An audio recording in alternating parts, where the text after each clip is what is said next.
ఓం శాంతి 31/5/2024 సాకార ఈశ్వరీయ మధుర మహావాక్యాలు. మధురమైన పిల్లలారా, ముళ్లను పుష్పాలుగా చేసేందుకు తండ్రి వచ్చారు. అన్నిటికంటే పెద్ద ముళ్ళు దేహ అభిమానం. దీని నుండే అన్ని వికారాలు వచ్చేస్తాయి. అందుకే ఆత్మ అభిమానులుగా అవ్వండి. ప్రశ్న: భక్తులు తండ్రి ఏ కర్తవ్యాన్ని అర్థం చేసుకోని కారణంగా తండ్రిని సర్వవ్యాపి అని అనేశారు? జవాబు: తండ్రి బహురూపి. ఎక్కడ ఆవశ్యకత ఉంటే అక్కడకు క్షణంలో ఏ బిడ్డలోనైనా ప్రవేశించి ఎదురుగా ఉన్న ఆత్మ యొక్క కళ్యాణం చేసేస్తారు.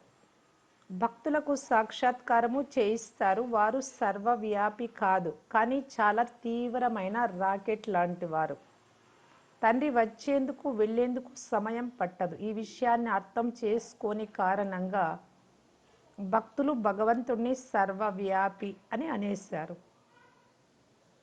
ఓం శాంతి. ఇది చిన్న ఉద్యానవనం, మానవుల తోట. ఇది హ్యూమన్ గార్డెన్ అనగా తోటలోకి వెళ్ళినప్పుడు అందులో అనేక రకాల పాత వృక్షాలు కూడా ఉంటాయి. అక్కడక్కడ కసి మొగ్గలు కూడా ఉంటాయి. కొన్ని స్థానాలలో సగము వికసించిన మొగ్గలు కూడా ఉంటాయి.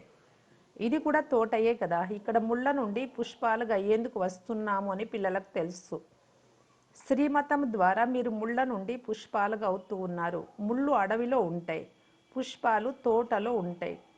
తోటను స్వర్గమని, అడవిని నరకమని అంటారు. తండ్రి కూడా అర్థం చేయిస్తూ ఉన్నారు.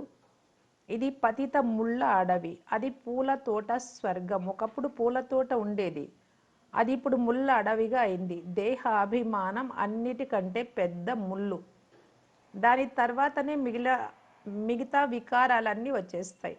స్వర్గంలో మీరు ఆత్మ అభిమానులుగా ఉంటారు. ఆత్మలో జ్ఞానం ఉంటుంది, నేను ఆత్మ అని. ఇప్పుడు నా ఆయువు పూర్తి అవుతుంది. ఇప్పుడు నేను ఈ పాత శరీరాన్ని వదిలి మరొక శరీరాన్ని తీసుకుంటాను. నేను గర్భం మహల్లోకి వెళ్ళి విరాజమానం అవుతాను అని సాక్షాత్కారం కూడా అవుతుంది. మళ్ళీ మొగ్గగా అయ్యి మొగ్గ నుండి పుష్పంగా అవుతాను అనే జ్ఞానం ఆత్మకు ఉంటుంది. అక్కడ సృష్టి చక్రం ఎలా తిరుగుతుంది అనే జ్ఞానం ఉండదు. కేవలం ఇది పాత శరీరం, దీనిని ఇప్పుడు మార్చాలి అనే జ్ఞానం ఉంటుంది. ఆంతరికంలో పాతదాన్ని వదులుతున్నాను అనే ఖుషి కూడా ఉంటుంది. కలియుగ ప్రపంచపు ఏ ఆచారాలు మొదలైనవేవి అక్కడ ఉండవు. ఇక్కడ లోక మర్యాదలు, కుల మర్యాదలు ఉంటాయి. తేడా ఉంది కదా. అక్కడి మర్యాదలను సత్య మర్యాదలని అంటారు. ఇక్కడ ఉండేది అసత్య మర్యాదలు. సృష్టి అయితే ఉంది, అశ్రీ సంప్రదాయం అయినప్పుడే తండ్రి వస్తారు. అందులోనే దైవీ సంప్రదాయము స్థాపన అయినప్పుడు అశ్రీ సంప్రదాయం వినాశనం జరుగుతుంది. కావున అశ్రీ సంప్రదాయంలోనే దైవీ గుణాల సంప్రదాయం స్థాపన జరుగుతోంది. యోగ బలము ద్వారా మీ జన్మ జన్మల పాపాలు నశిస్తాయి అని కూడా తండ్రి అర్థం చేయించారు. ఈ జన్మలో చేసిన పాపాలను కూడా తెలిపించాల్సి ఉంటుంది. అందులో ముఖ్యంగా వికారాల విషయాన్ని తప్పకుండా తెలియజేయాలి. స్మృతిలోనే బలం ఉంది. తండ్రి సర్వశక్తివంతులు. సర్వుల తండ్రి ఎవరైతే ఉన్నారో వారితో యోగం జోడిస్తే పాపాలు భస్మం అవుతాయి అని మీకు తెలుసు. ఈ లక్ష్మీ నారాయణులు సర్వశక్తివంతులు కదా. పూర్తి సృష్టిపై వీరి రాజ్యం ఉంటుంది. అది నూతన ప్రపంచం. అక్కడ ప్రతి వస్తువు క్రొత్తదిగా ఉంటుంది. ఇప్పుడైతే భూమి కూడా బీడు బారిపోయింది. పిల్లలైన మీరిప్పుడు నూతన ప్రపంచానికి అధికారులుగా అవుతారు. మరి అంత ఖుషి కూడా ఉండాలి.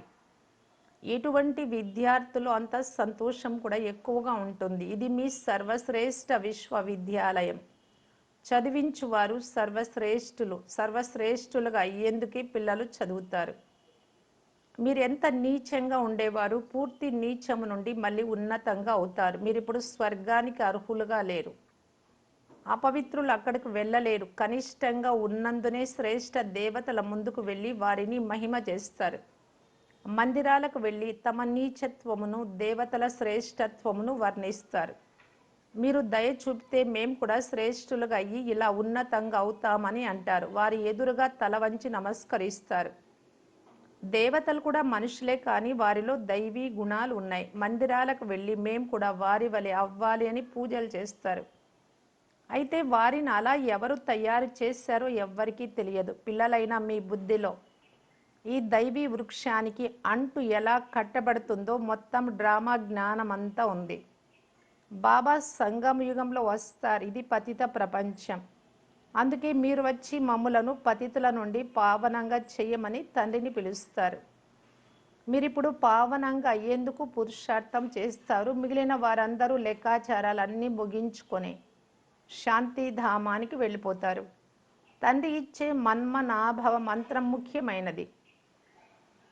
గురువులైతే అనేక మంది ఉన్నారు. వారు లెక్కలేనన్ని మంత్రాలను ఇస్తారు. తండ్రిది ఒకే ఒక మంత్రం. తండ్రి భారతదేశంలో వచ్చి ఇచ్చిన మంత్రం ద్వారానే మీరు దేవి దేవతలుగా అయ్యారు. భగవాను వాచ కదా.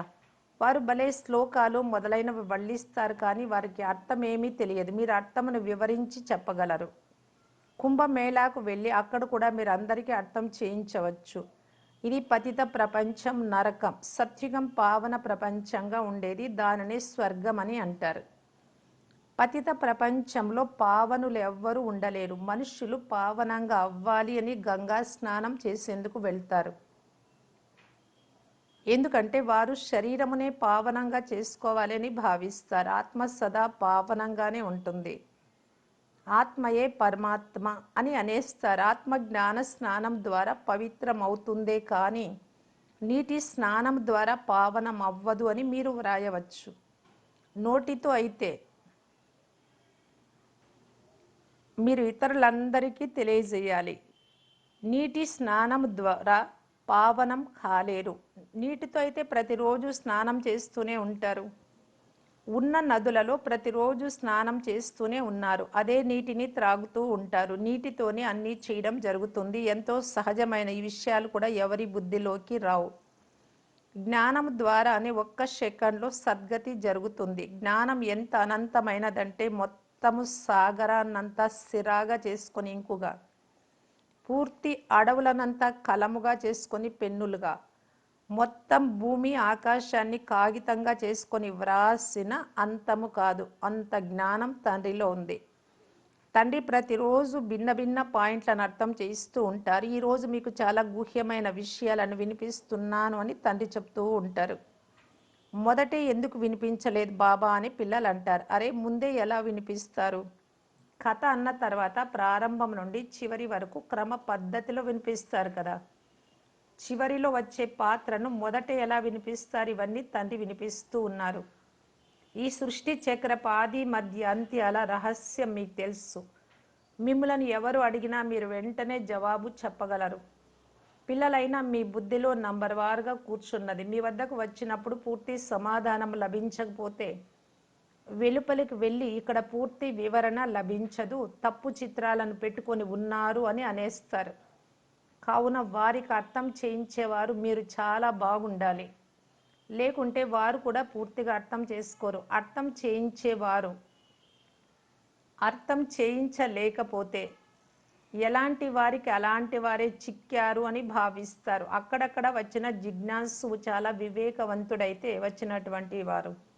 అర్థం చేయించే పిల్లలు అంత తెలివైన వారిగా లేకపోవడం గమనిస్తే బాబానే వారిలో ప్రవేశించి సహయోగం చేస్తారు. ఎందుకంటే తండ్రి చాలా సూక్ష్మమైన రాకెట్ వంటి వారు. వచ్చి వెళ్ళడానికి బాబాకు పెద్ద సమయం పట్టదు. అందుకే తండ్రిని బహురూపి లేక సర్వవ్యాపి అని అనేశారు. ఇది పిల్లలైనా మీకు తండ్రి కూర్చొని అర్థం చేయిస్తూ ఉన్నారు. మంచి మంచి గొప్ప వ్యక్తులకు అర్థం చేయించేవారు కూడా ఆ విధంగా ఉండాలి. ఈ రోజుల్లో కొందరు బాల్యం నుండే శాస్త్రాలను కంఠస్థం చేసేస్తారు. ఎందుకంటే ఆత్మ సంస్కారాన్ని, ముందు జన్మ సంస్కారాన్ని తీసుకొస్తుంది. ఎక్కడ జన్మ తీసుకున్నా అక్కడ తిరిగి అవే వేద శాస్త్రాలు మొదలైనవి చెప్పడము, చదవడము ప్రారంభిస్తారు. అంతిమతి సో గతి అయిపోతుంది కదా. ఆత్మ సంస్కారాన్ని తీసుకెళ్తుంది. చివరికి స్వర్గ ద్వారాలు వాస్తవంగా తెరవబడే ఆ రోజు రానే వచ్చింది అని పిల్లలైనా మీరు ఇప్పుడు తెలుసుకున్నారు. నూతన ప్రపంచ స్థాపన, పాత ప్రపంచ వినాశనం జరుగుతుంది. స్వర్గము నూతన ప్రపంచంలో ఉంటుంది అని కూడా మనుషులకు తెలియదు. మేము సత్యనారాయణ కథ లేక అమర్ కథ వింటున్నాము అని పిల్లలైన మీకు మాత్రమే తెలుసు. ఉన్న కథ ఒక్కటే. దానిని వినిపించే వారు కూడా తండ్రి ఒక్కరే. తర్వాత వాటి శాస్త్రాలను తయారు చేస్తారు.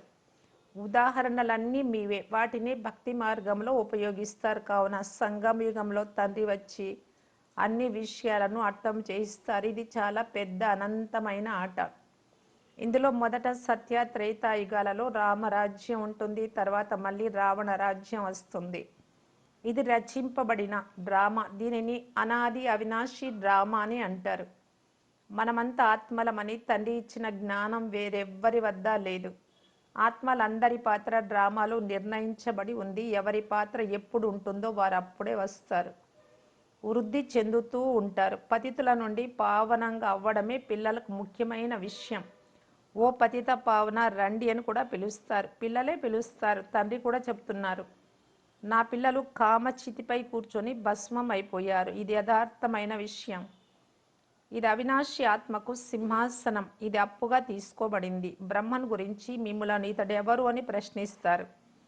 వారికి చెప్పండి, భగవాను వాచ నేను సాధారణ తనువులో వస్తాను అని వ్రాయబడి ఉంది కదా, భగవద్గీతలో కూడా చూడండి అని చెప్పండి. ఆ అలంకృత మూర్తి అయిన శ్రీకృష్ణుడే 84 జన్మలు తీసుకొని అంతిమంలో సాధారణంగా అవుతారు. ఈ సాధారణమైన వారే మళ్ళీ శ్రీకృష్ణుడిగా అవుతారు. ఈ బ్రహ్మనే అని చెప్పాలి. క్రింద తపస్సు చేస్తూ ఉన్నారు, మేము ఇలా అవుతున్నాము అని వారికి తెలుసు. త్రిమూర్తి చిత్రమునైతే ఎంతో మంది చూశారు, కానీ దాని అర్థం కూడా తెలిసి ఉండాలి కదా. స్థాపన చేయువారే తిరిగి పాలన కూడా చేస్తారు. స్థాపన సమయంలోని నామ రూప దేశ కాలాదులు మరియు పాలన సమయంలోని నామరూప దేశ కాలాదులు వేరువేరుగా ఉంటాయి. ఇవి అర్థం చేయించేందుకు కూడా చాలా సహజమే. ఇతడు క్రింద కూర్చొని తపస్సు చేస్తూ ఉన్నాడు వేర్ల భాగంలో. మళ్ళీ ఈ విధంగా అవుతాడు. ఇతడు 84 జన్మలు తీసుకొని ఇలా అవుతాడు. ఎంత సహజమైన క్షణంలో అర్థం చేసుకునే జ్ఞానం. మేము ఇటువంటి దేవతలుగా అవుతాము అని మీ బుద్ధిలో జ్ఞానం ఉంది. 84 జన్మలు కూడా ఈ దేవతలే తీసుకుంటారు. మరి ఇంకెవరైనా తీసుకుంటారా? తీసుకోరు. 84 జన్మల రహస్యం కూడా పిల్లలకు అర్థం చేయించారు. దేవతలే మొట్టమొదట వస్తారు. తీగపై చేప బొమ్మలు ఉంటాయి. చేప క్రిందకు దిగి వచ్చి మళ్ళీ పైకి వెళ్తుంది. అది కూడా మెట్ల వంటిదే. భ్రమరి, తాబేలు మొదలైన వాటి ఉదాహరణలన్నీ కూడా ఇప్పటివే. భ్రమరిలో కూడా ఎంత తెలివి ఉందో చూడండి. మనుషులు తమను తాము ఎంతో తెలివైన వారిగా భావిస్తారు, కానీ మనిషిలో భ్రమరికున్నంత తెలివి కూడా లేదు అని బాబా చెప్తారు. సర్పము పాత చర్మపు పొరను వదిలి కుబ్సాన్ని క్రొత్తది తీసుకుంటుంది. పిల్లలను ఎంత తెలివైన వారిగా తయారు చేయడం జరుగుతుంది. తెలివైన వారిగా అర్హులుగా తయారు చేయబడతారు. ఆత్మ అపవిత్రమైనందున అర్హంగా లేదు, కావున దానిని పవిత్రంగా చేసి యోగ్యంగా తయారు చేస్తారు. అది యోగ్య ప్రపంచం. పూర్తి సృష్టిని నరకం నుండి స్వర్గంగా చేయు కర్తవ్యం తండ్రి ఒక్కరిదే. స్వర్గం ఎలా ఉంటుందో మనుషులకు తెలియదు. దేవీ దేవతల రాజధానిని స్వర్గం అని అంటారు. సత్యుగంలో దేవీ దేవతల రాజ్యం ఉంటుంది. సత్యుగ నూతన ప్రపంచంలో మీరే రాజ్యం చేస్తూ ఉండేవారు. 84 జన్మలు కూడా మీరే తీసుకున్నారు. ఎన్నిసార్లు రాజ్యం తీసుకున్నారో పోగొట్టుకున్నారో కూడా మీకు తెలుసు. ఆత్మారాముడి మతము ద్వారా మీరు రాజ్యాన్ని తీసుకున్నారు. రావణుడి మతము ద్వారా రాజ్యం పోగొట్టుకున్నారు. ఇప్పుడు తిరిగి పైకి ఎక్కేందుకు మీరు తండ్రి దగ్గరకు వచ్చారు. మీకు రాముడి మతం అభిప్రాయాలు తండ్రివి లభిస్తూ ఉన్నాయి. దిగజారడానికి కాదు, తెలిపించడం. ఎంత బాగా తెలిపించినా భక్తి మార్గపు బుద్ధి చాలా కష్టంగా పరివర్తన అవుతుంది. భక్తి మార్గపు ఆడంబరం చాలా ఉంది. అది ఊబి వంటిది. గొంతు వరకు అందులో కూరుకుపోతారు. ఎప్పుడైతే అందరి అంతం జరుగుతుందో అప్పుడు నేను వస్తాను. అందరినీ జ్ఞానము ద్వారా దాటిస్తాను. నేను వచ్చి పిల్లల ద్వారా ఈ కార్యమును చేయిస్తాను. బాబాతో పాటు సేవ చేయు పిల్లలు బ్రాహ్మణులైన మీరే మిమ్మల్ని ఈశ్వరీయ సేవాదారులు అని అంటారు. ఇదన్నింటికంటే చాలా శ్రేష్టమైన సేవ. ఇలా ఇలా చెయ్యండి అని పిల్లలకు శ్రీమతం లభిస్తుంది. మళ్ళీ అందులో నుండి కొందరో ఎన్నుకోబడి వెలువడతారు. ఇది కూడా క్రొత్త విషయం కాదు. కల్ప క్రితం కూడా ఎంతమంది దేవీ దేవతలు వెలువడ్డారో మళ్ళీ వారే వెలువడతారు. ఇది డ్రామాలో నిర్ణయించబడి ఉంది. మీరు కేవలం సందేశాన్ని చేర్చాలి. ఇది చాలా సహజం. భక్తి మార్గంలో పూర్తి హడావుడి ఉన్నప్పుడు కల్పం యొక్క సంగమ యుగంలోనే భగవంతుడు వస్తారని మీకు తెలుసు. తండ్రి వచ్చి అందరినీ తీసుకెళ్తారు. ఇప్పుడు మీపై బృహస్పతి దశ ఉంది. అందరూ స్వర్గంలోకి వెళ్తారైనా చదువులో నంబర్ వార్గా ఉంటారు. కొందరిపై మంగళ దశ, కొందరిపై రాహు దశ కూర్చుంటుంది. అచ్చా, మధురాతి మధురమైన అపురూపమైన పిల్లలకు మాతా పిత బాప్దాదాల ప్రియ స్మృతులు మరియు గుడ్ మార్నింగ్. ఆత్మిక పిల్లలకు ఆత్మిక తండ్రి నమస్తే. ధారణ కొరకు ముఖ్య సారం. ఫస్ట్ పాయింట్, యోగ్యులు మరియు వివేకవంతులుగా అయ్యేందుకు పవిత్రంగా అవ్వాలి. పూర్తి ప్రపంచాన్ని నరకం నుండి స్వర్గంగా చేసేందుకు తండ్రి జతలో సర్వీస్ చేయాలి. ఈశ్వరీయ సేవాదారులుగా అవ్వాలి.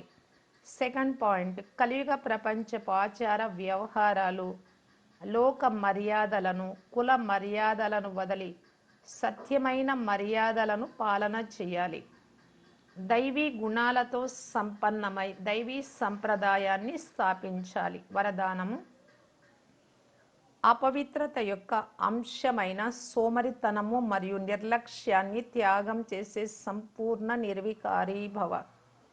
దినచర్య యొక్క ఏ కర్మలోనైనా హెచ్చు తగ్గులవ్వడం, సోమరిగా లేక నిర్లక్ష్యంగా అవ్వడం, ఇది వికారం యొక్క అంశాలే.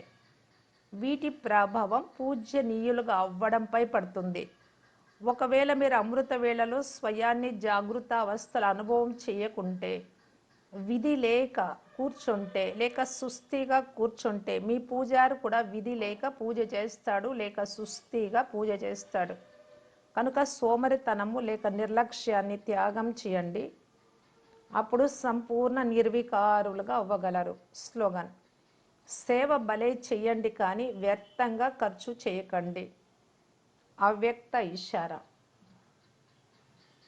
సదా సంతుష్టంగా ప్రసన్నంగా ఉండటానికి, మహాదాని అయ్యి ఖుషి ఖజానాను దానం చేయటానికి బాప్దాదా తెలియజేస్తూ ఉన్నారు.